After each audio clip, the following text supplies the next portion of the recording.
Debut game ng dating Splash Brothers na si Klay Thompson, makakaharap ang CP3 Wemby duo. Bakbakan ng Dallas Mavericks at San Antonio Spurs sa Day 3 ng NBA regular season. First official basket ni Klay sa kanyang mid-range jumper as a Dallas Mavericks player. Mula naman sa assist ni Luka Doncic. Magandang depensa naman ng Dallas Mavericks inside the paint against Victor Wembanyama pero naipasa at na-convert ito ni Harrison Barnes into easy basket. Ang unang field goal naman ni Uncle Du mula sa beyond the arc basket at nasundan ng magandang assist papunta kay PJ Washington attacking the basket and a putback. Under 7-minute mark ay nakuha ng home team ang kalamangan mula sa 3-point shot ni Klay Thompson. Mainit naman ang opensa nitong dating Dallas Mavericks player na si Harrison Barnes. In transition dagger 3-pointer at sinundan naman agad ng easy layup ni Luka Doncic. Tapatan naman ng big man ng San Antonio Spurs and Dallas Mavericks, Victor Wembanyama nice footwork at naisahan si Dereck Lively.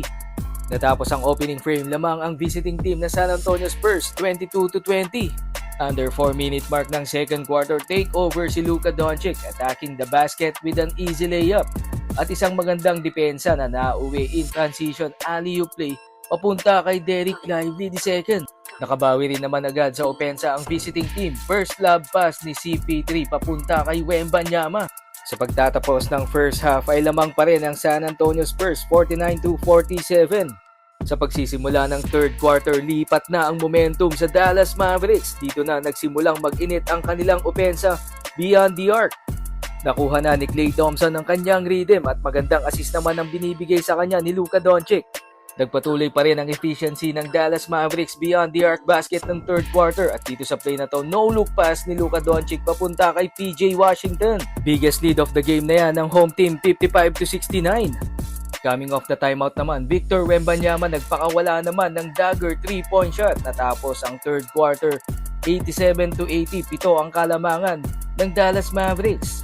Pagpasok ng fourth quarter ay hindi na talaga napigilan pa ng visiting team ang init sa opensa ng Dallas Mavericks beyond the arc.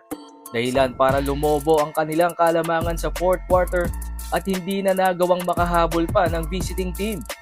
13 3-point shot lang naman ang naitala ng home team sa second half. Impressive ang performance sa debut game ni Klay Thompson na may 22 points at 6 dito ay galing sa long range basket. Double-double naman si Luka Doncic na nakapagtala ng 28 big points at 15 points naman si Kyrie Irving. Tinapos ng Dallas Mavericks ang laro 120-109.